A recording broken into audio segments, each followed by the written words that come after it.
Hey, welcome to the Kingdoms Podcast. My name is Luke and I host this with my buddy Matt Ma. And our goal is to empower you to discover how your faith impacts culture for God's kingdom. To do that, we're sitting down with different men and women from all kinds of disciplines to uncover how they, through their ambitions and vocational skill set, make a difference in the lives of those around them. And so if this is helpful to you, we'd love it if you could like it, share it, and subscribe.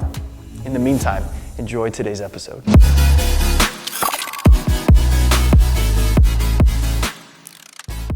Hey everybody, welcome to the Kingdoms Podcast. This is a bonus episode that we have been thinking and talking about because we recognize how important it is in a season where we're emerging from the pandemic and all of the curveballs that have come with that and some of the fatigue that's come with that. We're just recognizing the reality that as much as we're excited to dive into good new things, to return to regular rhythms, that we actually in many ways are feeling pretty worn down. A lot of people are feeling pretty exhausted. And sometimes it can be really hard to look forward to legitimately good things, a summer vacation away, returning to team sports, whatever the activity might be, because our bodies, our minds, our emotions are saying, hey, like we are exhausted, like deeply, like not just physically tired, but emotionally and spiritually worn down. From the demands, the division, the distractions of the last 2 years. So we wanted to sit down together and just have a simple conversation on the reality of God's invitation into rest. But before we even hit recording, Matt and I were talking about the reality and the responsibility of pastors and people in leadership and who we listen to and how that either enhances or detracts from our ability to be a people who live from a posture of deep communion with God that's marked by peace and marked by rest. And Matt, you said some really good stuff on this front when it came to saying to people, why are you listening to who you're listening to and what are the implications of their voice in your life? And so I would love for a little encore for the sake of those who are listening to the recording. But yeah, what happens when we listen to really angry preachers who get fired up about peripheral things? Yeah, so I think when I reflect on that, I recently was telling a group of people just how when I was young, I saw on the news somebody who is saying the sorts of views that I had. And I was like a teenager, so I was like really young. And I had no idea who this person was, but I've seen them in the news more recently, and a bit of a, firebrand. Yes. Like no one likes them, But I when I first heard them, I was like, man, this person is saying true things, and they're saying it with the similar passion that I feel when I think those things. And he's saying it in public, like people are hearing what he's saying. Many people are hearing it, and so I was just like, this guy's amazing. But then the more that I see the outflow of his life, I have no desire to listen to him. When I think of what wisdom is knowing the best end to aim towards. Wisdom is both that and knowing the best way to get there, like the right means to that end, right? And having knowledge, saying the right thing, but not actually having a life that exemplifies that truth is like double-minded. Right? It's inconsistent. And for Christians, we not only want to know the truth, but we want the truth to so impact us that it changes us and causes us to be like Christ. Yeah.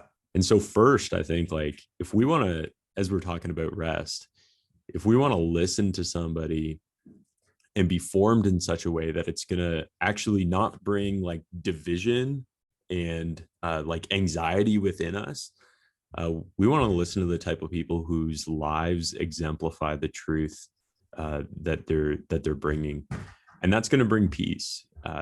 James 3 talks about that, how if people are teaching something and it's bringing division and it's because of selfish ambition and jealousy, they're not worth listening to. And so we gotta consider that as we think of those things. But yeah, the truth brings peace, Yeah. Well, and it's been a time where it seems like it's been easier than ever to listen to people who are saying inflammatory things and get drawn into conversations with a lot of inflammatory rhetoric that it doesn't ultimately point to bringing peace, but in a way winning an argument or being seen as right or smarter or ahead. And it's timely that you mention those things, because I think we underestimate how much living from a place of peace and real rest in God is, deeply shaped by those voices and our ability in our own hearts and minds to understand what's important to us, but to understand it through the lens of, God's good designs for unity, even in the face of diverse thought or opinion, as well as the fact that ultimately, if the gospel is the lens through which we see life and relationships and community, then we'll have a deep longing for, like a spirit birth, like longing for a peace and a togetherness and a rest that, flows from a healthy spirit of selflessness and love within our community. So, man, we started on a tangent. We haven't even dived into question number 1. So maybe for people who are like, okay, this is an interesting conversation. As we mentioned at the beginning, our heartbeat is just to say, how are we a people who are deeply engaging with understanding God's good designs for rest? And how is that enriching our lives, our relationship, and our spiritual walks? So to invite you to probe that a little bit, Matt, why would you say, as a pastor, as a theologian, as a follower of Jesus, why is rest holy? I might rip on this for a minute. Tell me to stop if I go too hard. Go crazy, man. So like a quote that many of us have heard at some point is from Augustine's Confessions, where he talks about how like our hearts are restless until they're found in God. Yeah. And like it sounds good, which it does.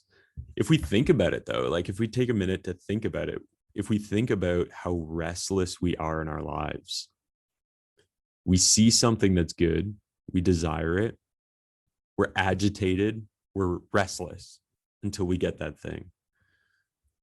But then how long do we experience rest? How long do we experience contentment once we have what we sought to obtain?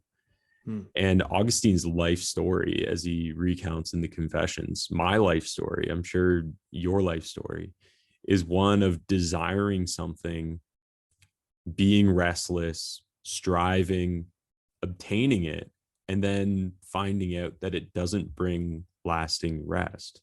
It doesn't bring this feeling of wholeness. Another sort of like church father, Maximus the Confessor, he talks about how there's really 2 ways that we're satisfied. The first way that we're satisfied is when the object that we desire is just like trivial, right? So like I'm hungry, I eat anything and I stop being hungry. I experience rest, I experience satisfaction. But that's trivial and it's like very, very passing, right? The second way is usually what we think of when we think of sin, is that we're tempted towards something, we give into that temptation, we experience this feeling of satisfaction, or like it comes to a close, we experience rest, we no longer desire that sin. But instead of like a trivial sense of rest, we're left with a deep sense of like nauseousness. We feel disgusted. And these are like typically the ways that we feel at rest in our lives. We wake up in the morning, we're super anxious because we know what we have to get done in that day. We get those things done. We get like, you just hear about how people talk about how to like manage your time. Create a chart where you get to check off things that you say that you did that day.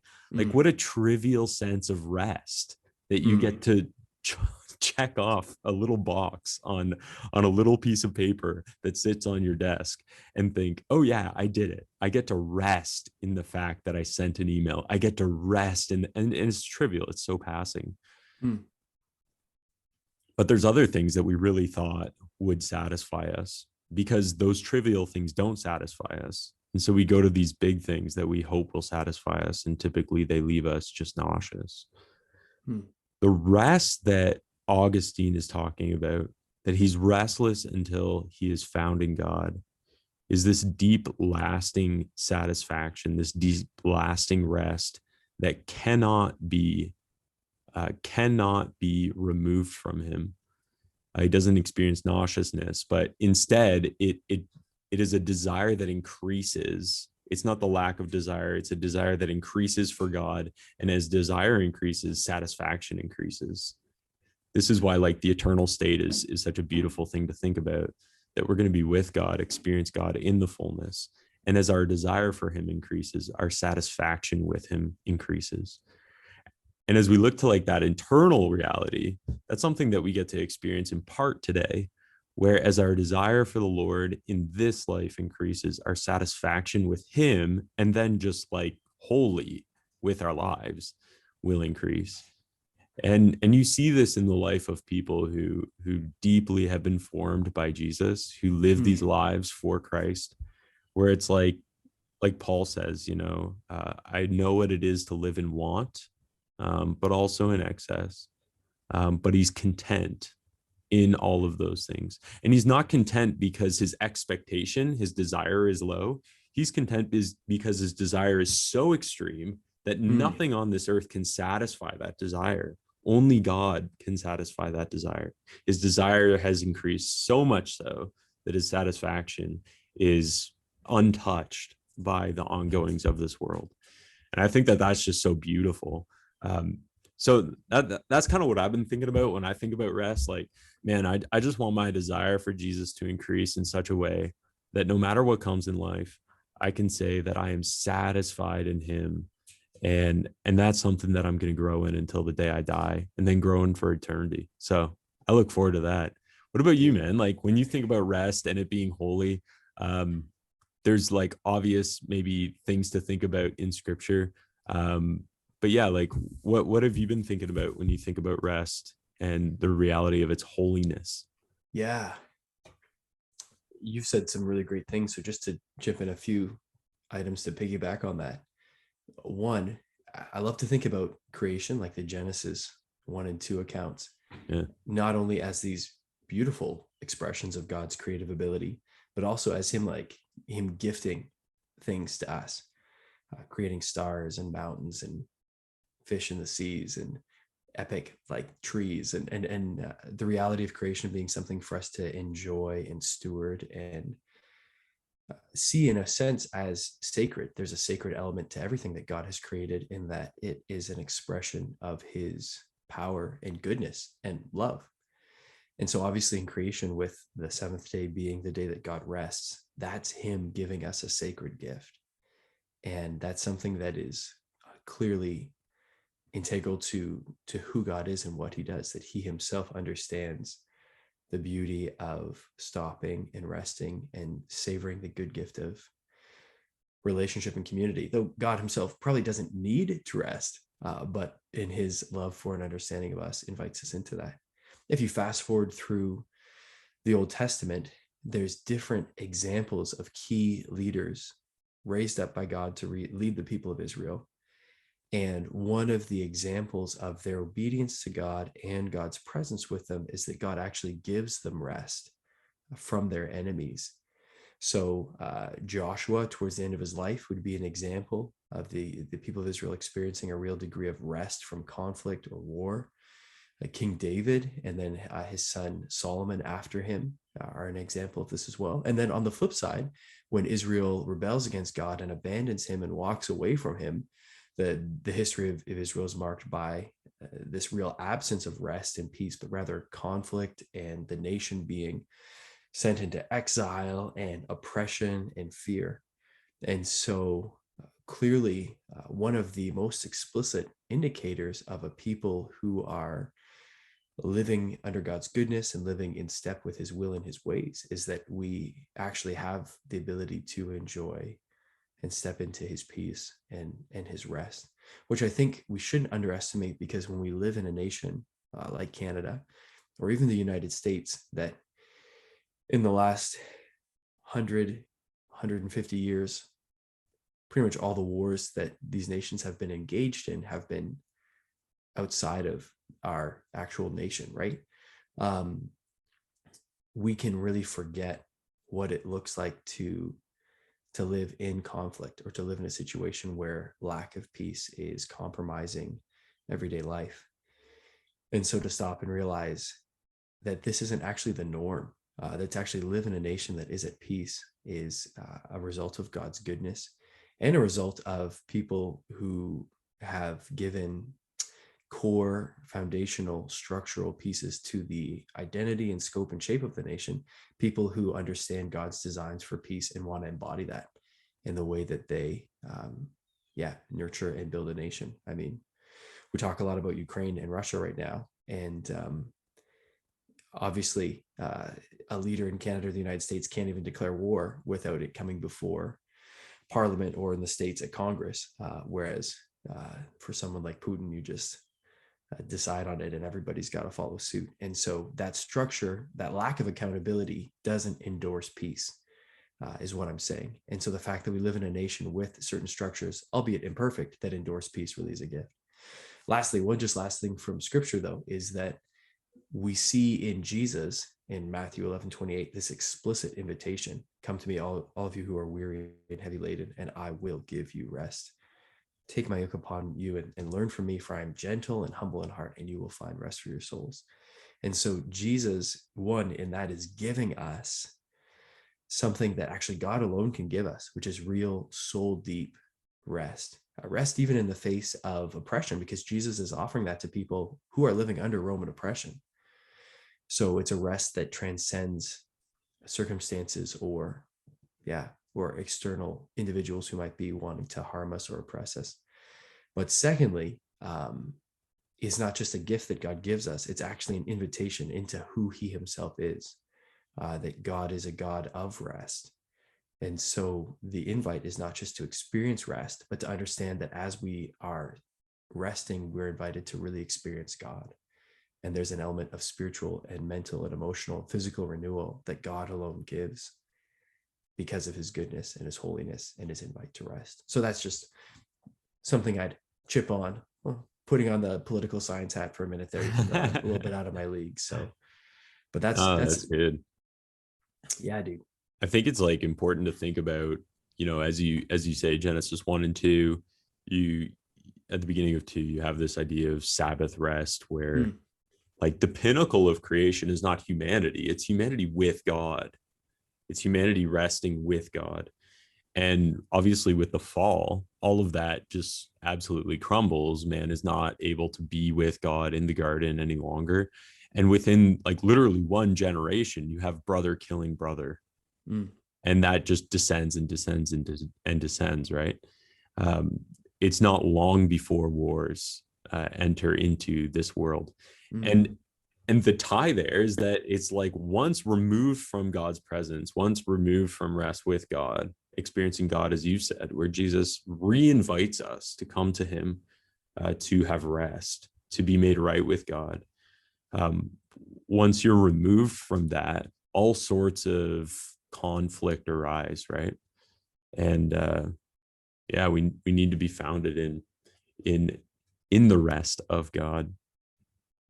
Now, like when I think about rest, sometimes in our culture or like even in our church culture, right, we talk about how rest is something that like we're going to do on a long weekend or a vacation. I think like March break is happening, and we're just like, a lot of us look at that and we're like, man, I can't wait to rest.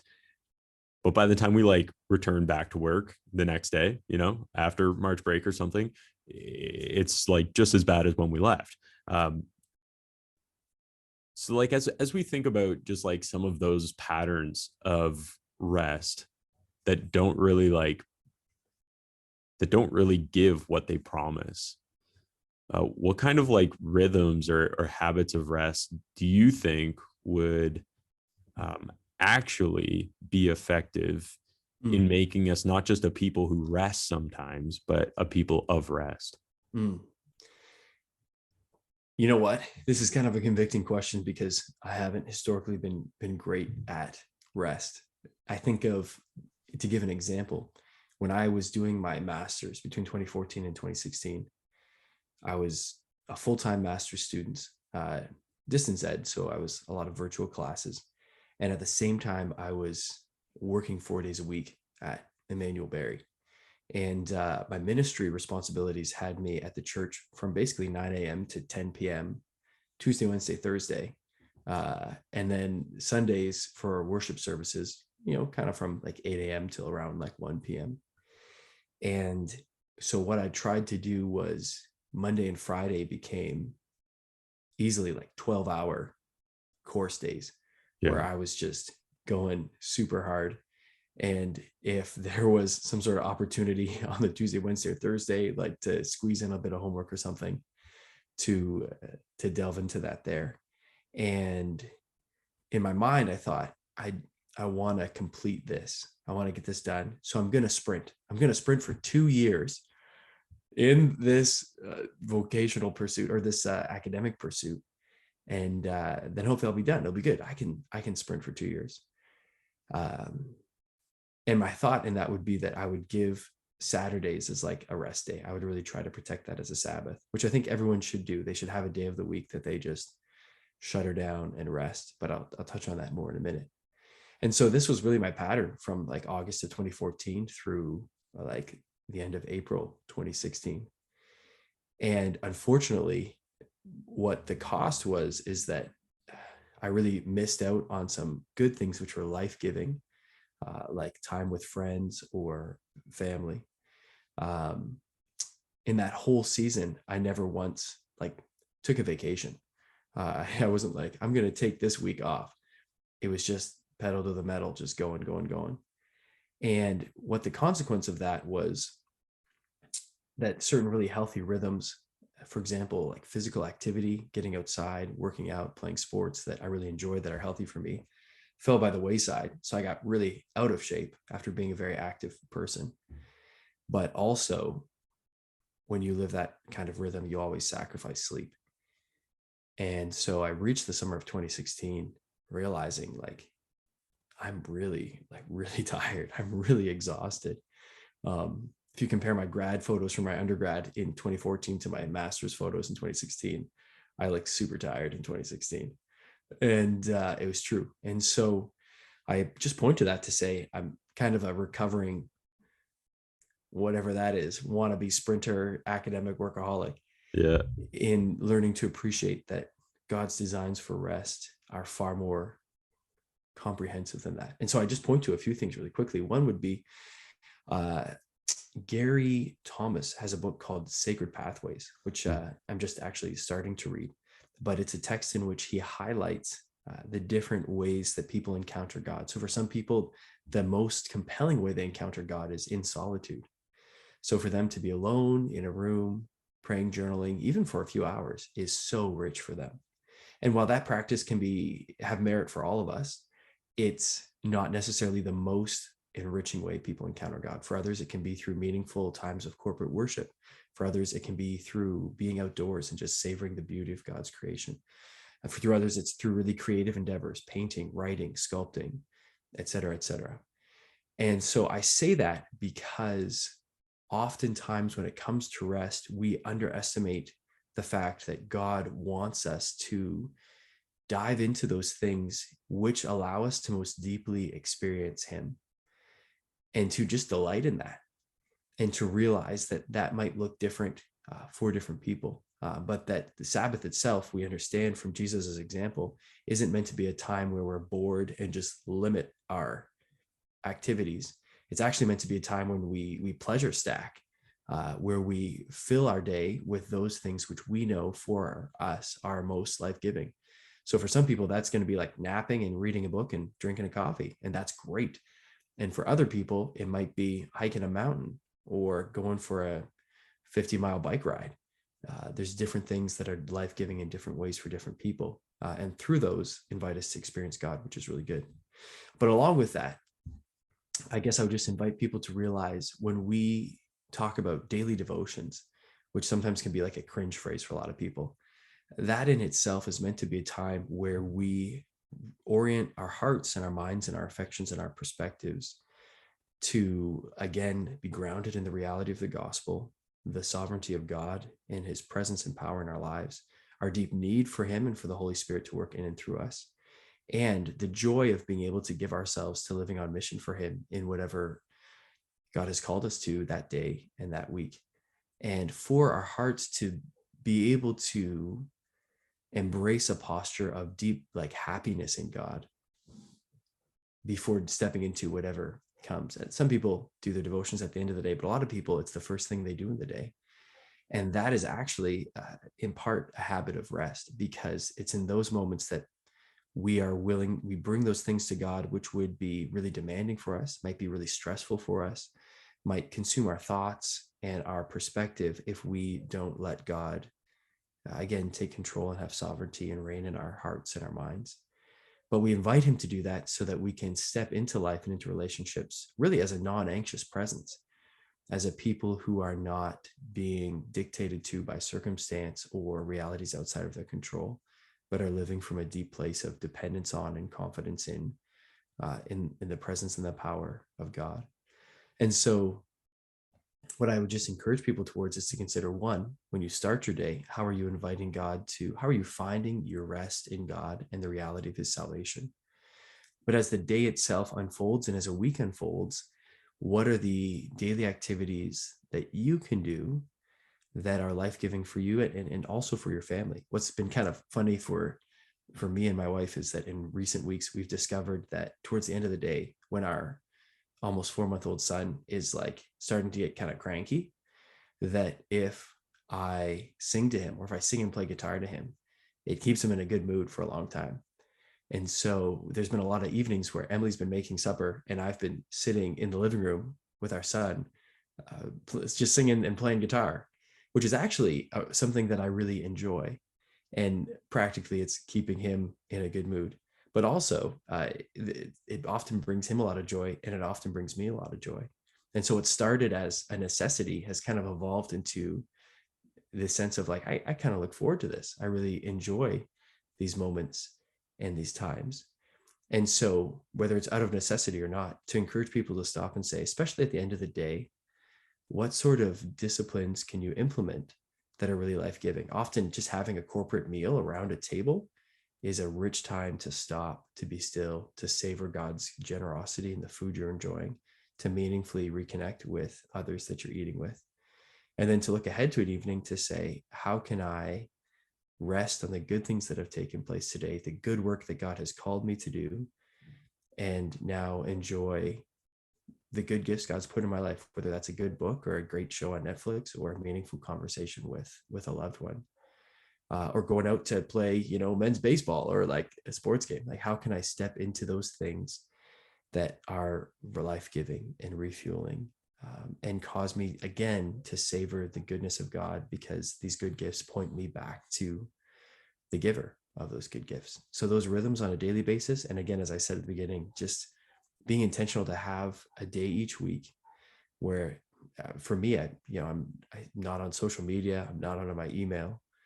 My priority is being with God, bringing my heart and everything on my heart and mind to God, enjoying the good gifts God's put in my life, enjoying the gift of the people, the closer relationships in my life, and pursuing just refueling through doing things that bring me a lot of joy, and I know also bring God joy. So in your own rhythms, Matt, especially as an introvert, what does rest look like? Because for some extroverts, they're like, man, I got to travel internationally to really feel like I'm on vacation or resting. Sometimes I do feel like that.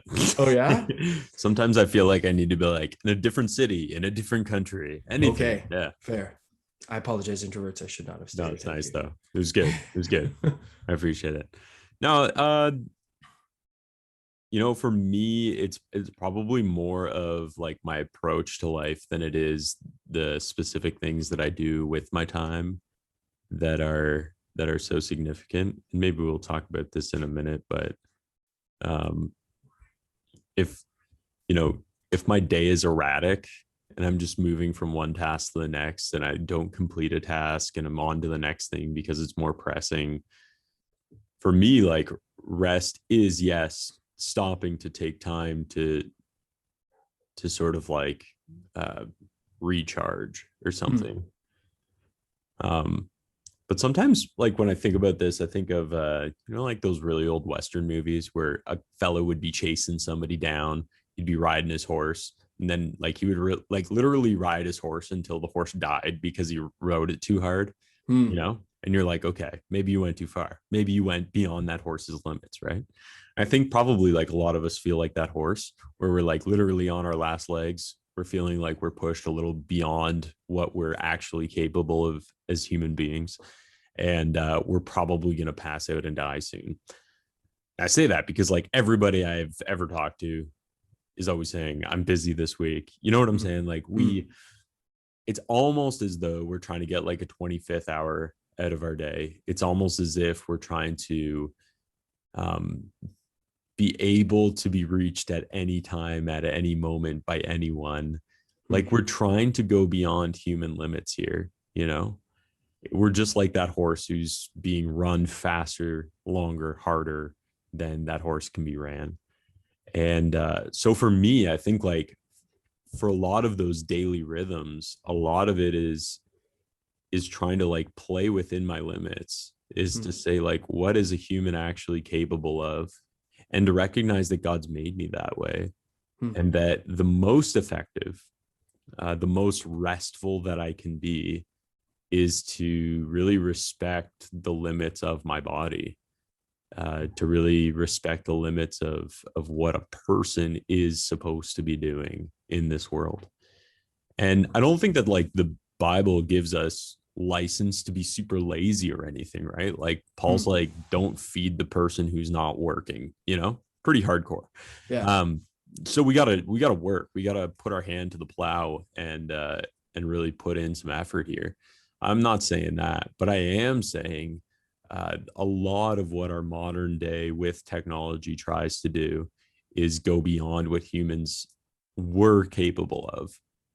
And those are typically the things that make me anxious. Those are usually the things that make me tired. Those are usually the things that I feel like I'm only pouring out and not receiving anything back from. And so, could you speak to that? Because I think you touch on something really significant when it comes to our desire for purpose and meaning in life, and the capacity that innovation allows us to do more, reach more people, accomplish things faster. And I think I can at least get sucked into that in saying, this resource will allow me to do this activity in half the time that it used to. Yeah. And so I'm going to tack on a new activity in the margin that is suddenly created in trying to take on more, accomplish more, do more, partially because there's a part of me that believes that my productivity is the primary indicator of meaningfulness in my life.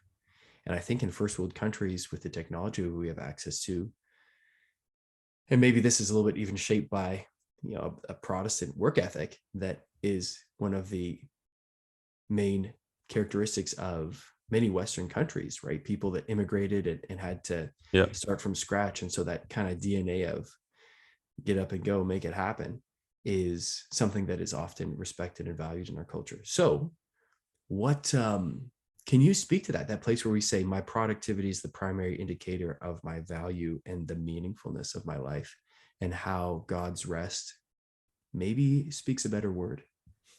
Oh yeah. Yeah. So there are like a couple examples of sort of really great ways to feel like you're being productive, but you're not actually doing anything.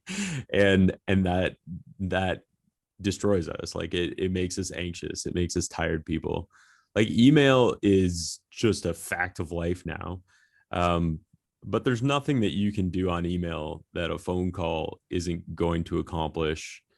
And I hope that we would all agree that a face-to-face conversation would be much better, especially if that email is like more than 5 sentences. And you can take a lot of time and emotional energy writing out the email that you think is going to communicate emotion, and then have that person not actually experience any of your intent in that email. You know what I'm saying? And so it's like we have this form of communication that we think saves time, makes people available to us, even if they're not there to actually like take the call, you know? And in some ways, we need to be doing that sort of thing. But it can really make us anxious to try to figure out, how am I supposed to like express the emotion I'm trying to express? Like it can make us anxious. It can make us like absolutely tired. Another thing that I think that we sometimes spend our time on because of technology is like, a podcast could be this. You're driving to work, you're trying to be effective with the time that you have on your commute. And so you listen to something like a podcast, or maybe you're at home and you're like listening to somebody recount their day, or a life event. Like, we know people that we don't know more than we know people that we do know. A lot of us, I think the people who think about these things call them parasocial relationships. They're like one-sided. We know that individual really, really well, but we've never met them.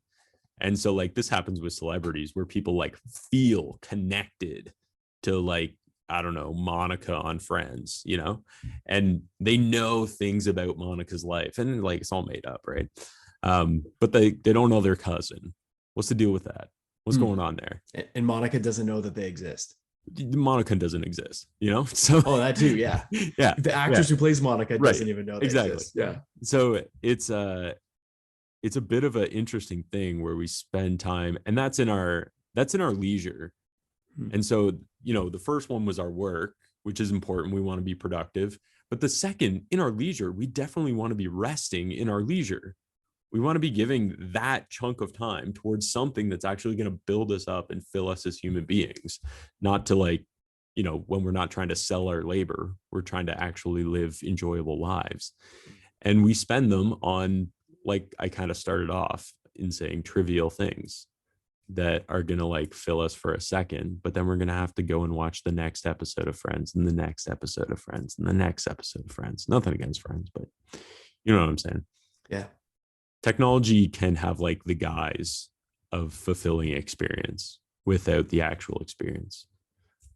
Who is it that we were talking to about technology? And she had said something along the lines of like, online church is great if you actually end up going to church. But if you don't, then it's sort of like having an online dating relationship where you never meet the person. Do you remember that?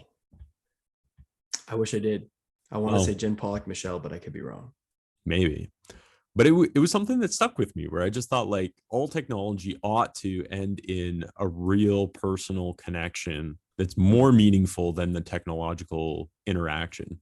But for many of us, the technological interaction is the beginning and the end of our relationship with people. Yeah. Which is a great way to put it, because if I was only ever dating somebody online and never got to meet them in person, it'd be a pretty one-dimensional relationship. A literal waste of time.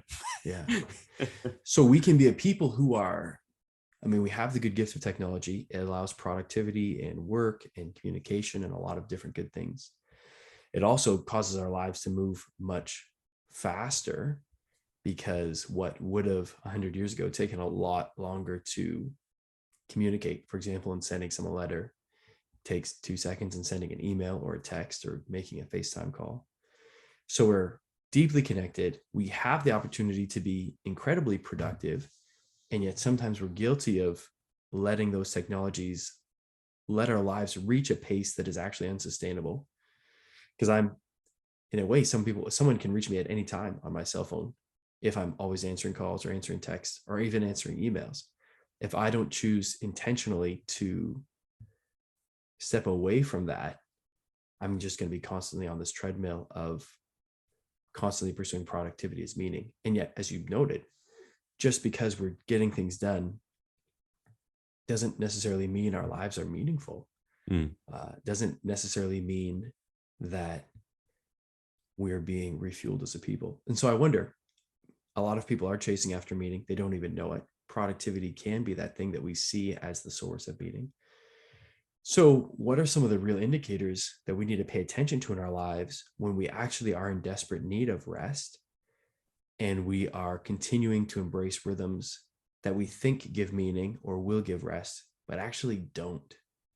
Yeah. So I think that there's like kind of obvious times where we recognize that we're in need of rest, right? Like we naturally are going to feel things like exhaustion, being tired.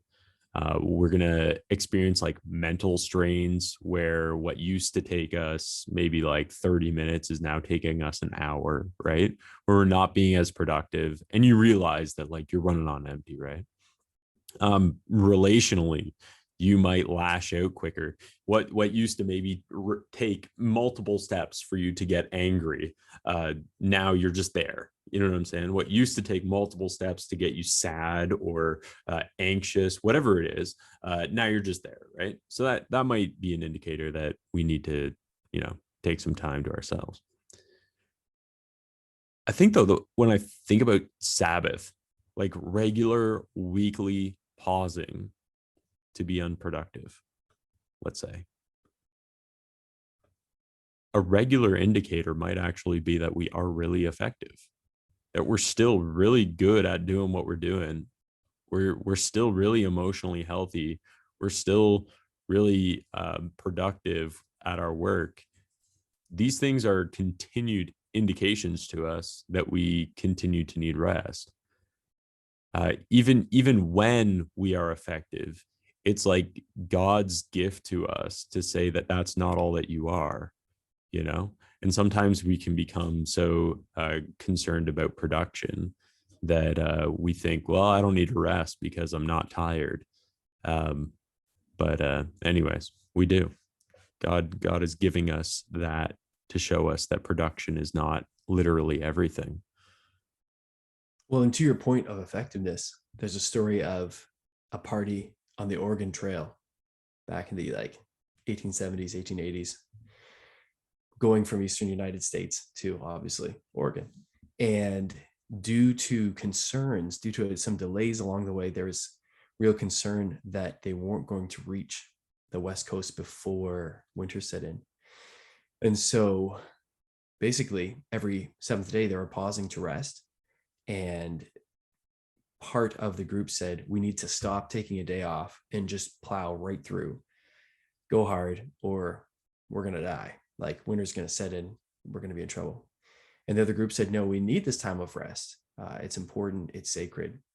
And so the group actually split in half, with one half saying, nope, we're not going to take a day to rest. We're just going to go hard for the next 2-3 months, try to get to Oregon. And the other group saying, we're going to continue to practice this rhythm of rest. What ultimately happened was the group that was practicing those rhythms of one day of rest each week reached Oregon before the other group that was traveling every single day, because having that day of rest allowed for renewal for people and for their animals. And it so refueled them that they were actually able to travel more effectively and travel farther on the days they were traveling 6 days a week than the other group was traveling in total 7 days a week. So yeah, when you talk about that effectiveness and what we do, rest actually makes us more effective.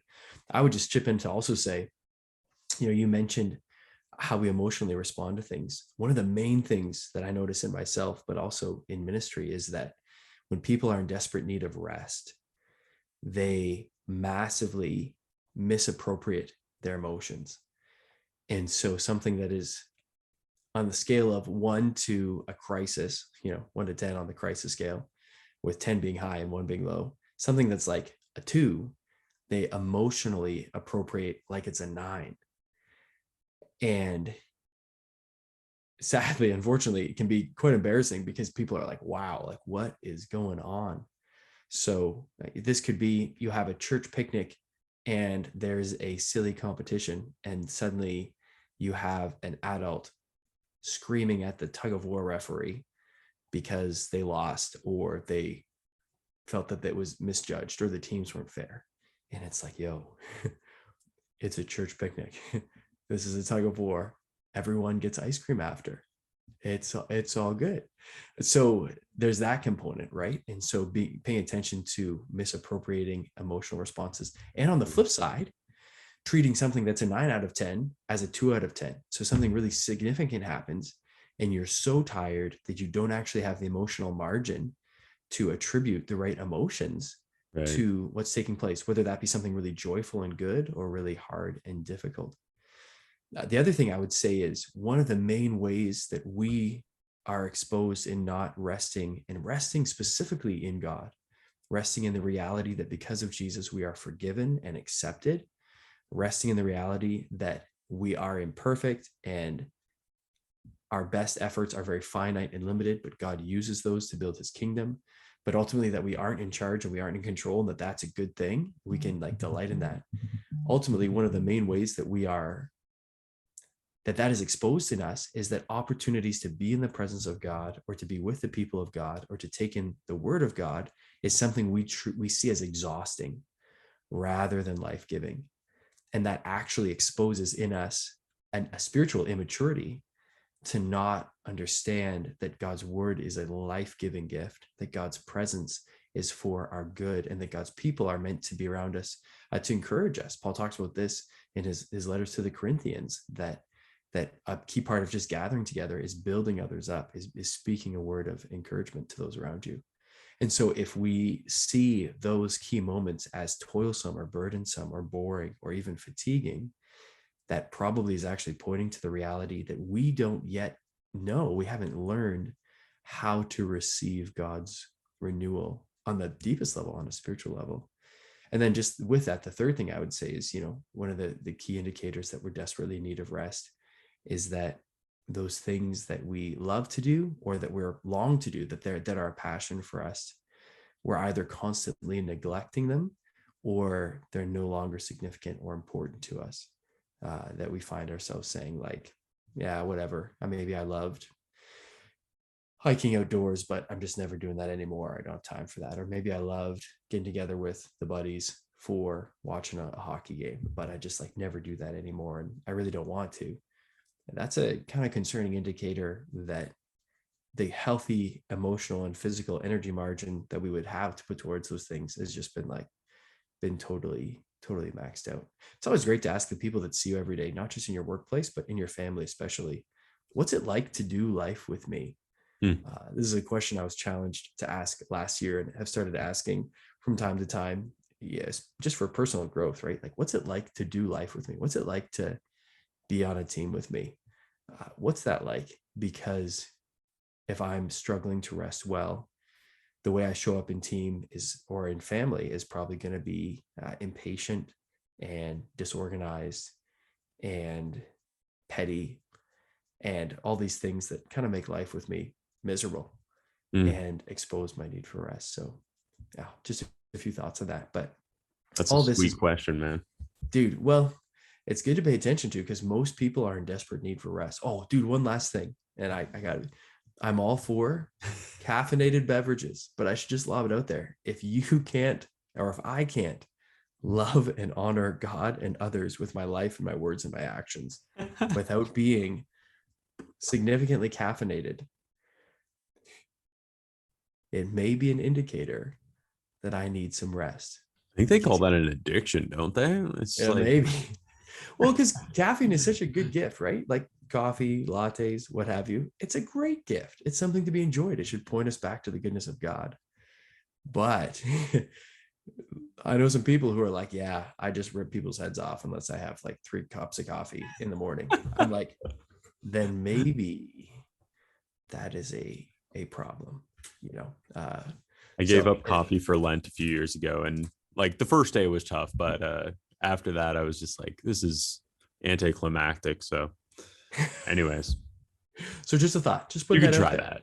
Yeah. Just putting that out there. Yeah. So maybe to land the plane, we've talked about, well, we started off by talking about the reality of who we listen to and how that shapes our own inner angst and turmoil, or peace and rest. Yeah.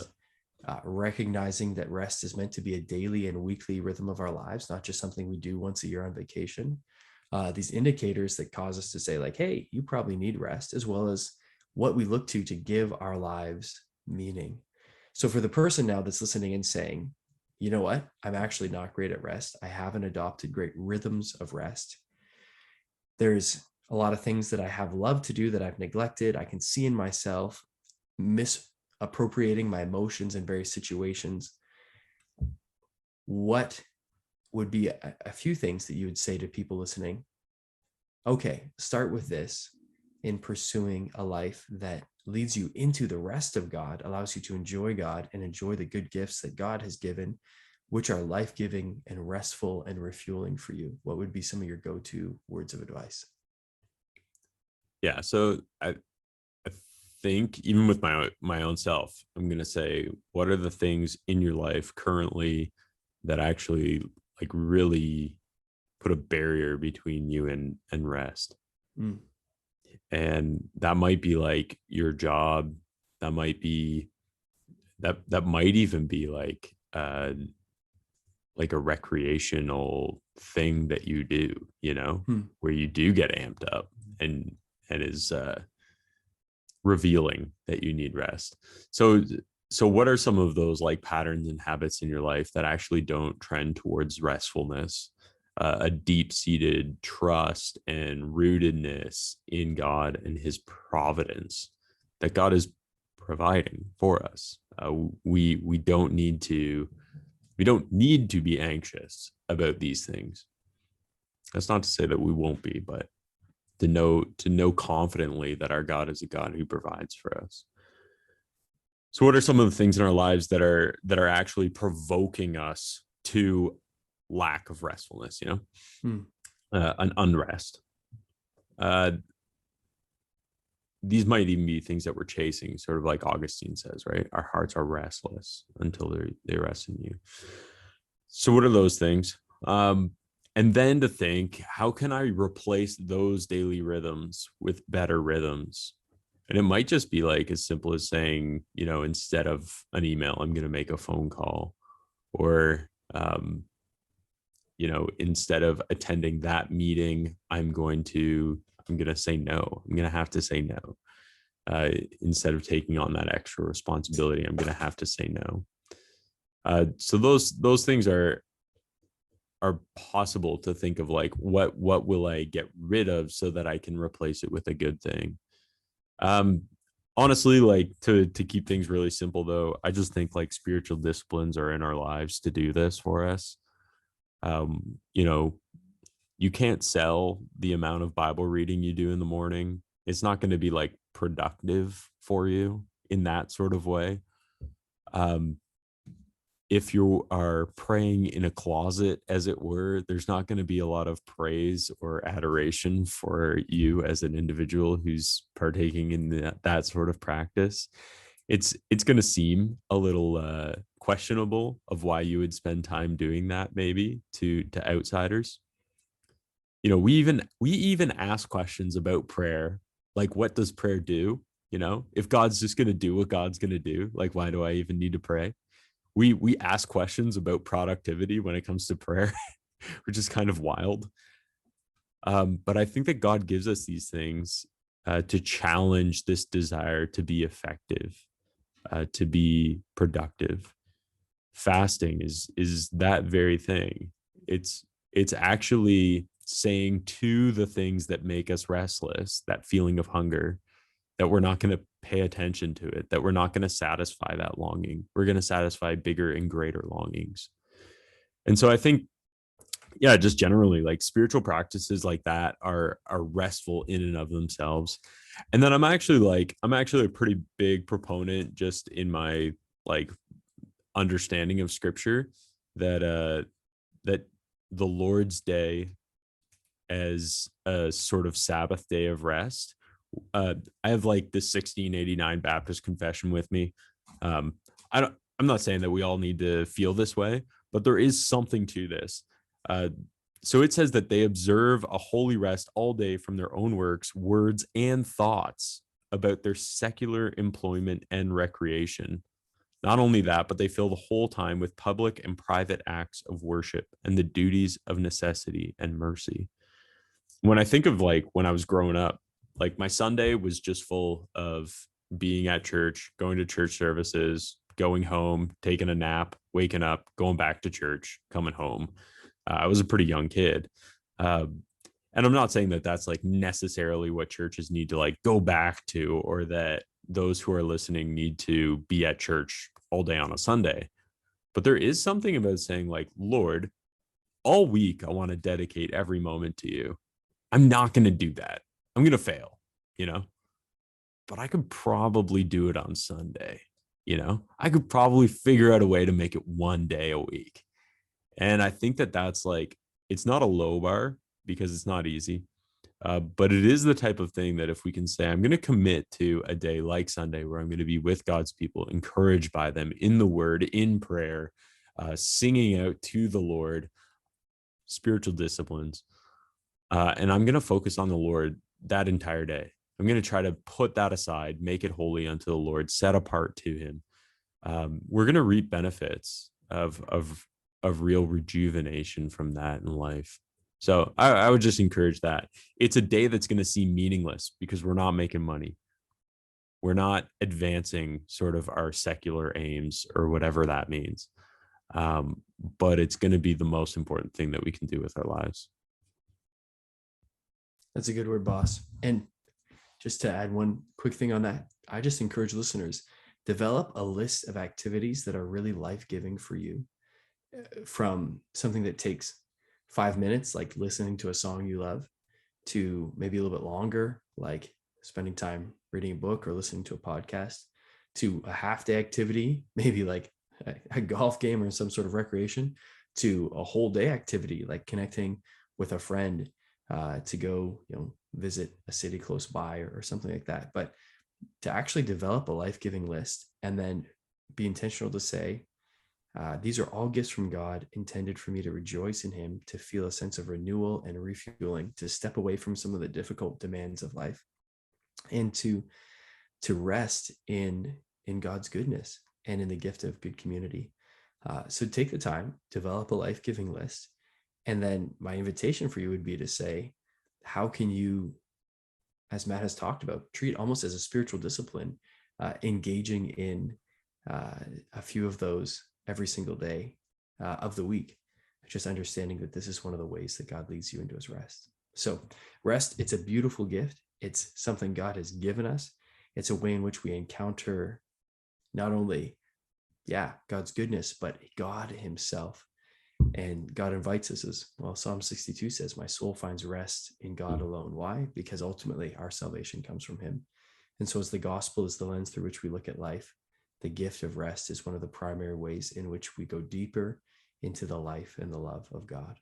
So thank you for joining us for this conversation on the Kingdoms podcast related to sacred rest. Our prayer for you is that it would equip you to better enjoy the goodness of God and live from a place of deep renewal and intimacy with him as you continue in everything he's called you to do for his glory and for the good of the world.